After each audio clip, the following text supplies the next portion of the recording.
pertama saya minta Tan Sri jelaskan. Di akhir Tan Sri ada sebut yang Datuk Seri Anwar dia beri keterangan from the doc. Jadi dan saya difahamkan keterangan from the doc ni kita tak disoal balas. Jadi saya minta Tan Sri jelaskan sedikit apakah implikasi atau kesan seseorang yang beri keterangan from the doc berbanding dengan orang yang beri keterangan daripada witness stand. Okey. Cross examination ni ataupun soal balas dikatakan satu invention, satu yang dicipta oleh Anglo-American system ataupun common law system yang dikatakan is a genius. Sebab bila kita dapat buat cross examination, dia akan mencungkil cerita-cerita yang lebih mendalam dan kita boleh daripada itu dapat membuat kesimpulan sama orang tu cerita benar atau tidak. Hakim boleh dapat tahu. Sebab dia tak boleh cerita sesuka-suka dia. Kita keluarkan semua cerita-cerita. Jadi it is important for cross examination to determine the truth. And cross examination you must ask on relevant questions. Jadi implikasi bagi Anwar ialah cerita dia tak ada test langsung, not tested. No litmus test to it to say whether he's telling the truth or not. Jadi ada benda-benda yang mungkin dia nak sembunyikan. Ini hak dia. Saya sendiri memang bergaduh dengan Tan Sri Abu Talib dulu semasa saya di Suhakam. Bila Tan Sri Abu Talib nak cadangkan kita remove tiga-tiga hak ni, hanya hak satu saja, iaitu bagi keterangan dengan bersumpah. Saya kata no, ini hak orang-orang yang perlukan. Saya pernah gunakan hak ini semasa dalam kes Adam Rambo. Bila saya bela Adam Rambo, ingat Adam Rambo, Private Adam. Kenapa saya gunakan ini? Sebab dia, Adam Rambo ini cara pemikirannya berlainan daripada orang lain. Dia ada defense of temporary insanity dan saya rasa pemikirannya tidak begitu lancar. Dia adalah orang yang disebut dalam bahasa Inggeris vulnerable person. Jadi selalu hak ini digunakan oleh vulnerable person, orang yang lemah pemikiran. Anwar is not like that. Anwar is such an articulate speaker, bijak dan boleh keluar daripada mana-mana saja soalan yang ditanya dia boleh jawab. Tapi di mahkamah dia tak berani masuk dalam kandang saksi untuk disoal balas.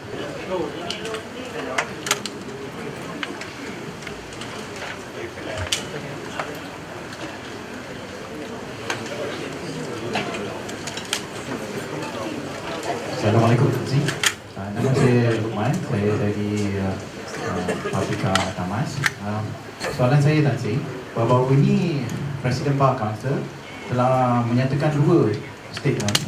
Satu mengatakan bahawa Saiful patut dikenakan charge abatement yang mana tidak mungkin boleh berlaku bawah 377B, dan keduanya bahawa peruntukan 377B ini jarang digunakan. Wahal terdapat beratus-ratus kes yang telah didakwa di bawah 377B. Maka dengan itu Presiden Bar Council telah mislead the public berkenaan dengan undang-undang dan juga fakta berkenaan dengan kes tersebut. Dengan itu sepatutnya Bar Council seharusnya diberikan public censure dan juga diminta supaya Presiden Bar Council resign from the President of the Bar Council. Jadi soalan saya, adakah patut peguam-peguam mungkin melalui Tan Sri untuk memanggil Presiden Bar Council untuk turun daripada menjadi Presiden Bar Council? Sekian.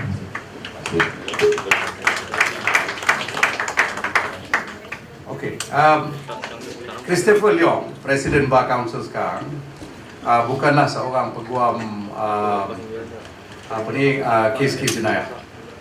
Itu pertama.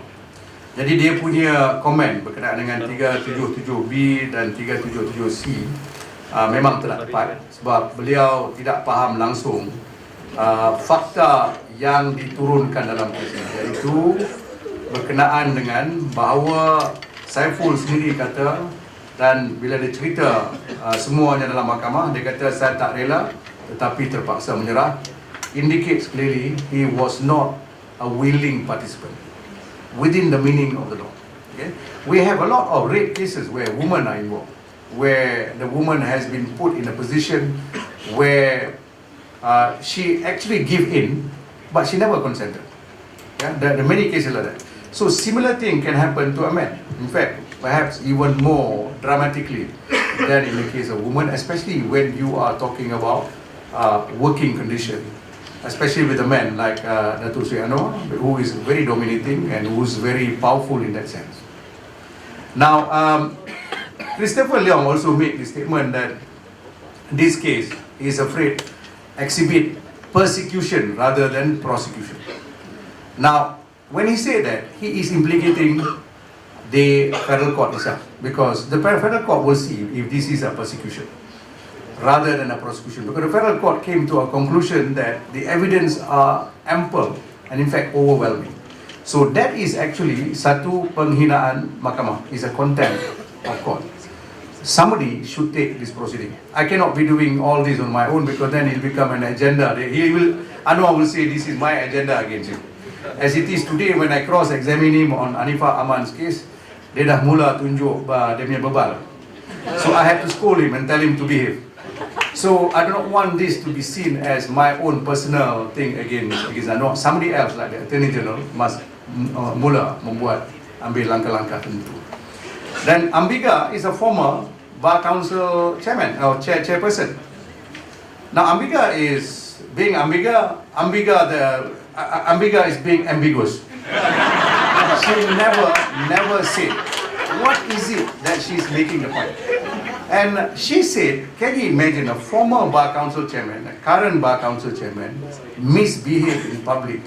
Ambiga said, BN made the biggest mistake of sending Anwar to the prison.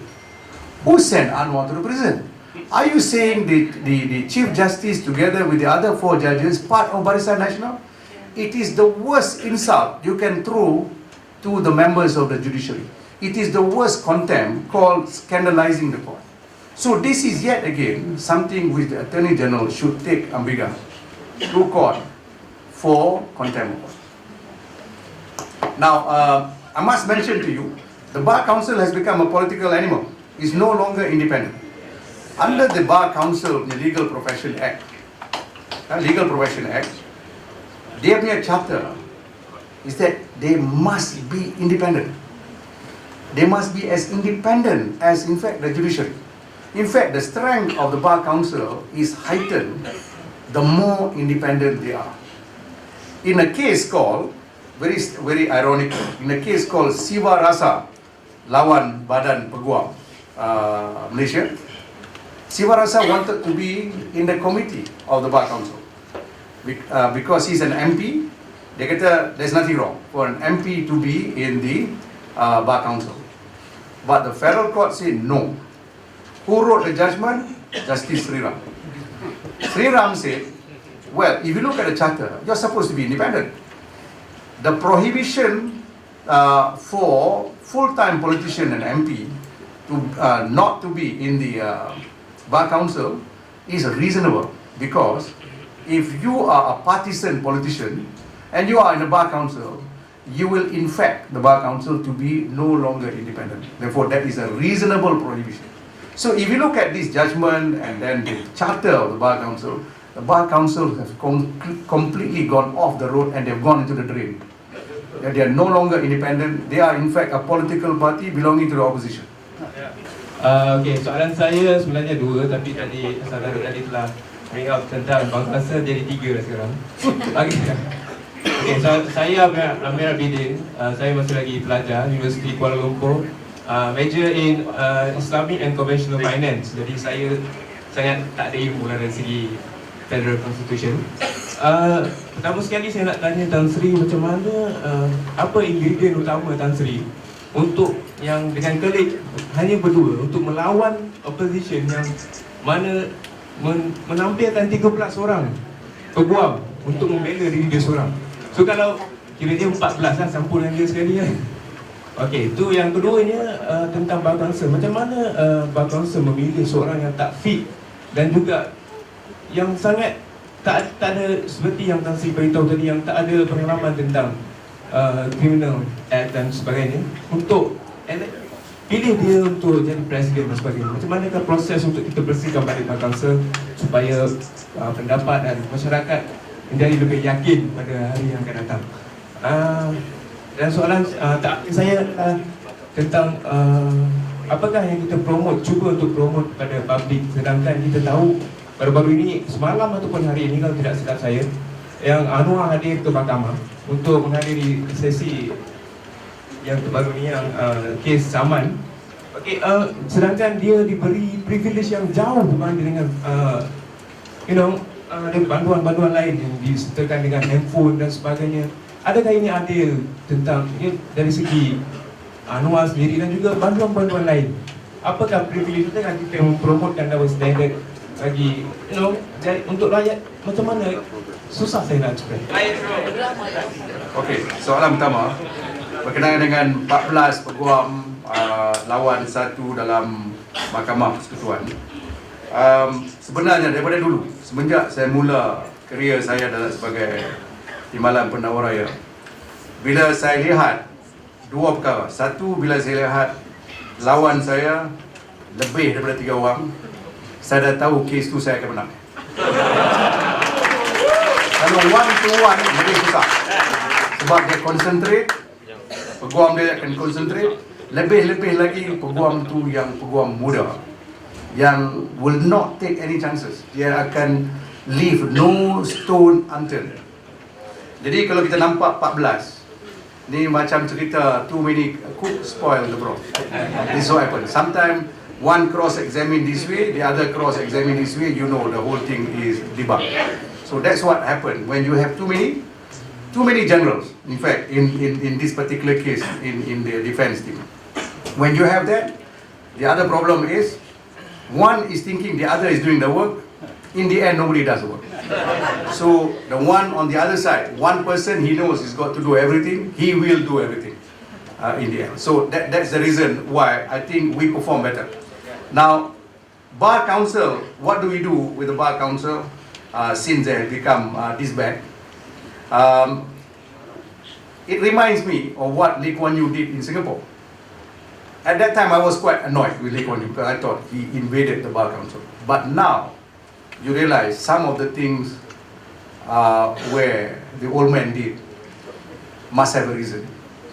When he saw the Bar Council of Singapore was going exactly like this, he decided that the chairman of the Bar Council, by law now, until today, is the Attorney General himself. So the whole Bar Council in Singapore behaved. And they deserve it. They deserve it because they did not behave to begin with. So, I'm not suggesting that we perhaps do that, but something drastic ought to be done. But the other thing is, our young people, our young lawyers, it should be from every race. We have got something like 9,000 lawyers. Yang turn up at AGM, something like 400, 500. So 400, 500 determine the fate of the Bar Council. I think we should do something. We have people like DPP Akram here who just joined the bar, being called to the bar. Maybe people like him and many others, we should attend the Bar Council punya meeting selection of these Bar Council committee members and council members, and we should select properly. That's number 2. And I think the last question is about privileges in prison. You're only privileged in prison to be in the hospital ward if you are not well. If you're not well. Now, Anwar very often land up in the hospital bed on the same issue of tulang belakang dia sakit. Now, sama ada dia sakit atau tidak, itu kita tak tahu. But I think I leave it to your imagination because it could be selective illness, it could be real, we do not know. So, but when I was asked today, if he is not well, should he be given medical treatment? Of course, you must give him medical treatment because any prisoner must be treated in the most respectful way. But whether he should get privileges, telephone, whatever, the answer is no. You can't have it. I've got many clients who paid their way to make a telephone call. In the prison, sometimes one telephone call to make can cost you as much as 150 ringgit. It's a good business in the prison. But when they are caught, they're punished very heavily. So there shouldn't be any privileges to anyone.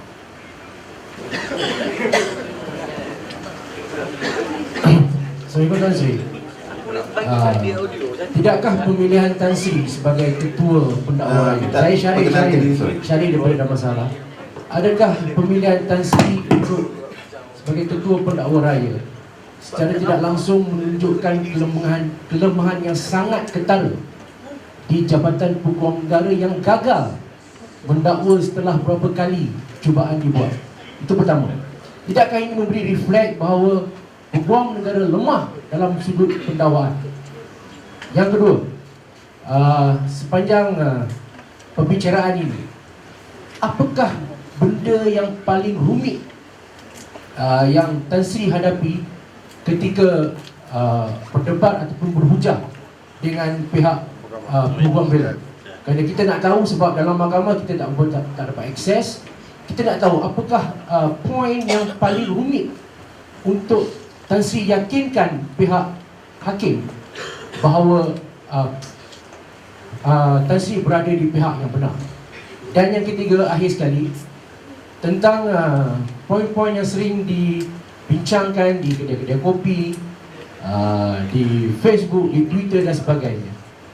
Mungkin Tan Sri boleh bagi satu jawapan yang paling konklusif kepada mereka yang berterusan menggunakan teori konspirasi untuk membuktikan bahawa Anwar tidak bersalah. Terima kasih.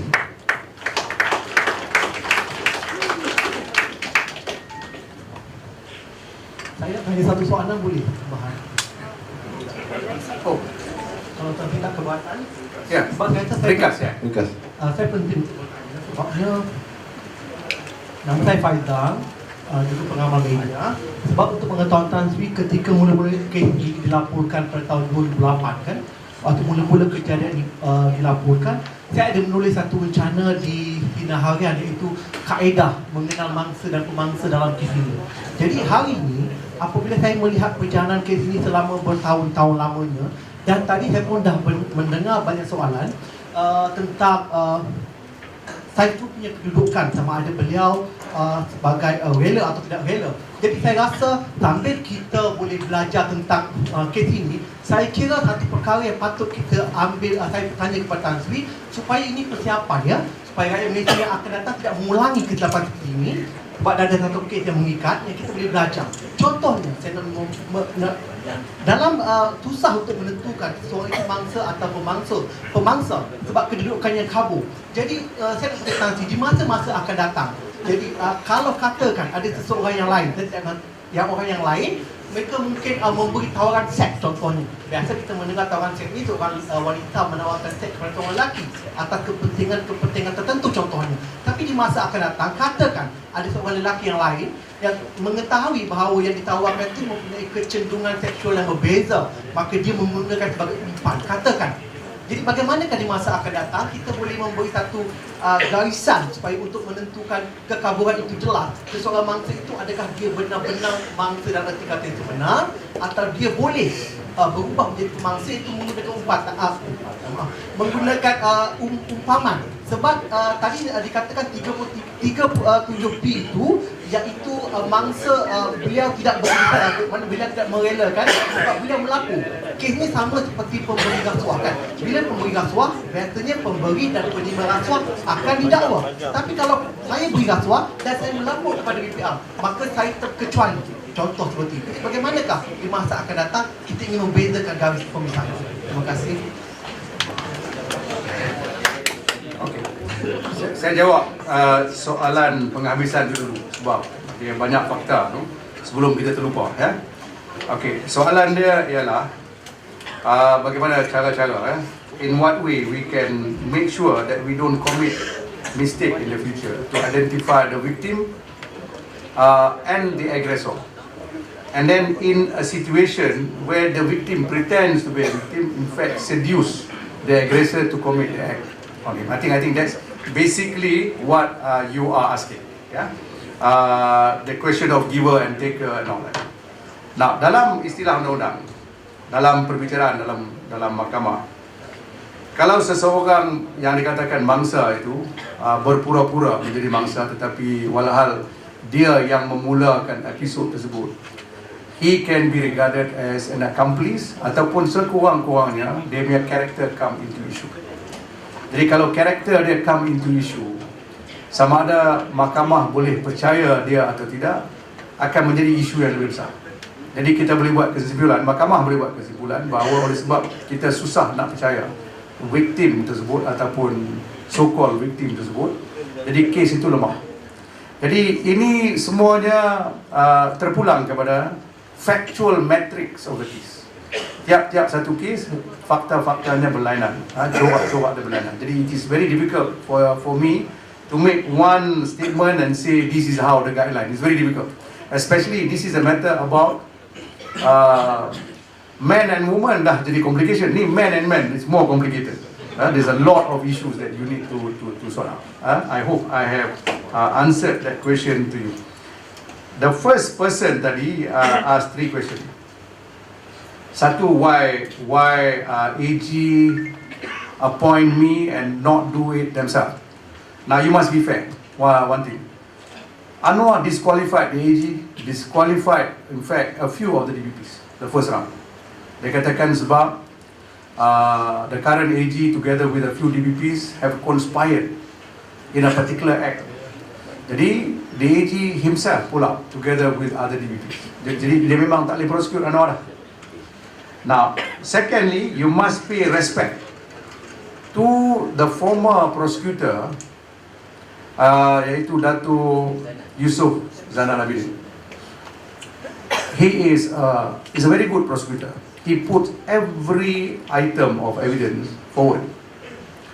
No stone unturned. Okay? And that's what make my job as a prosecutor at the appellate stage a lot easier. Now, it may be this, that sometimes you may have the best of case. Sometimes the way you communicate and interact with the judge sometimes can make all the difference. I'm not saying Dato' Yusof Zainal Abidin did not interact well, because I know him very well. He must have interacted well with the judge, because he is in the Attorney General chamber when he was there. He's known as a walking encyclopedia. He knows everything. So he must have interacted very well, but somehow or other it fell on the deaf ear of the High Court judge. So that will be my answer as to the why the AG chose to appoint me rather than somebody else in the Attorney General's chamber. Also because this is an appellate stage, the AG cannot gamble again. Under criticism that his chambers failed yet again in the appeal. So perhaps in his mind he thought, okay, let me appoint somebody more senior who has done prosecution before for 10 years. I have done prosecution for 10 years, and let's see, we give it the best shot. And that's how I came in. And I was quite happy to come in, because when I read the case, when I was given the file, I read the entire evidence the whole night until pagi. And I was quite happy and comfortable with the fact that the facts produced in that bundle was superb. It was a case for conviction, not for acquittal. Okay, that's the first one. Second question is, what is the most challenging in the appeal? The most challenging was because somehow or other the defense counsel, with due respect to them, they were able to spin small insignificant thing into a giant issue. And sometimes you can miss the wood and the trees. You can miss completely if you're not careful. So you have to actually cut the Gordian knot and cut through the chase and go to the issue. That was the most difficult part, because I know my team that was with me, who were all supportive because they are not on record. They were trying to decipher, and every night we slept late. Sometimes we don't sleep at all. We go straight to court. Daripada court, pergi ke office, kerja macam mana New Straits Time. My office was like New Straits Time. Lampu terang sampai pagi. So we were working, but we had to solve the problem. Every issue we had to solve. And I'm sure that the Attorney General chambers, when they are involved like that, they too will work like that. Now the third question is, what conclusive statement I can say? a few things. There cannot be conspiracy apart from what I've said to you. If you need conspiracy, first of all, you need Saiful to be in the conspiracy. You need the government to be in the conspiracy. Somebody like the Prime Minister to be in the conspiracy. Then not only that, you need the hospital. The 3 doctors, 2 Malays, 1 Chinese. I'm not trying to be racist, but I'm trying to say, look at the composition. Secara kebetulan, to be in the conspiracy. Then you need to have this DNA expert, 1 Chinese, 1 Malay. Separate time, 2 separate exhibits to be in the conspiracy. Then you need to have the investigating officer, 1 Indian chap by the name of Jude Pereira, to be in the conspiracy. Then who else need to be in the conspiracy? You need to have the High Court judge to be in the conspiracy. But he acquitted Anwar. So how could he be in the conspiracy? So then you need to have 3 Court of Appeal judges to be in the conspiracy in order to convict Anwar. Then you need all the 5 federal court judges to also be in the conspiracy. So this is, a cry of conspiracy for no good reason. It seems to be like the case in India that I quoted in the federal court. It's called Sushil Sharma. It's a Supreme Court decision where this man was Ketua Youth only for the Delhi unit. He was a very powerful man. He was married to the Ketua Wanita of Delhi unit of Party Congress. They were of different castes. Caste system still exists. But this lady must have been so pretty that he did not bother, but he married her. But something happened. He shot her 9 times in the apartment. Killed her. DNA all over the place in the apartment. But he need to dispose the body. He is also a restaurant owner, many restaurant. Dia bawa perempuan ni dibungkus dalam kapet, masuk dalam boot, bawa pergi dia punya restoran, dia masuk ke dalam tandur. So it became the tandur case. Tandur is where you make the tanduri. Dia masuk ke dalam itu, badan semua terbakar habis. Tinggalkan jari je. Okay? So because the smell, and they almost burned the next door hotel because the fire was too much. The police came and recovered this. By that time, this man, he was no more there. He has escaped to Bangalore. Somehow or other he has gone, and he put in a defense of alibi when he was charged. It's very similar. He also makes statement from the dog. Okay? He also said this is conspiracy again. Because dia kata first the DNA all fixed. Dia kata ni bukan bini dia, ni orang lain. Dia kata the DNA of the wife punya blood splattered over the apartment, semua all conspiracy. The best doctors, DNA and the forensic specialists of India came down for this case because it's a very sensitive case. But he said all these are conspiracy. So I said, it looks like when politicians are in serious trouble, they cry conspiracy everywhere. So, and I say it is not just Anwar, but look at the similar case in the Supreme Court of India. So, that I would say cannot be conspiracy. And then I want to plead with you. I have got a mother who is going to be 98 on the 19th. Her birthday is on 19th. I've got a son. We all have got children, we've got old mother, we've got people who need us. Kita tak payah tunggu mati masuk neraka bila kita buat salah. In this world, you will be punished. I will never sanction any activity towards fixing someone like Anwar, to send him to 5 years jail when he's got his children, he's got his wife, who are all innocent people. He's got nothing to do with all this conspiracy or all these activities. I will never do it, even if it was a direct order, which will never happen, from say Datuk Seri Najib and say you fix this man. No way I will do it. I will never ever do it. I have never done it, and I must tell you this, Datuk, you'll be very happy to hear this. In my life as a 10-year prosecutor and the rest of the period as a defense counsel, I'm yet to come across one case where there is a classic fix-up by the police. Umpamanya, there is no evidence, tak ada keterangan, police fix the keterangan. masuk ke keterangan, tunjukkan seolah-olah dia buat. I've never come across such a case. But I've come across cases where the police genuinely believe this fella is the culprit. Dia adalah keterangan sikit. Dia bunga-bungakan keterangan tu. That one ada. Bukan semua case. I've seen the most honest policemen, but I've never seen where a classic fix-up where the man is totally innocent, the police plant evidence to fix him, no matter how high up he is or how terrible he is. There's never been a case like that. So, I will therefore say, if you look at that scenario, and that is the reason why I said I am willing to go and take oath on Quran anyway.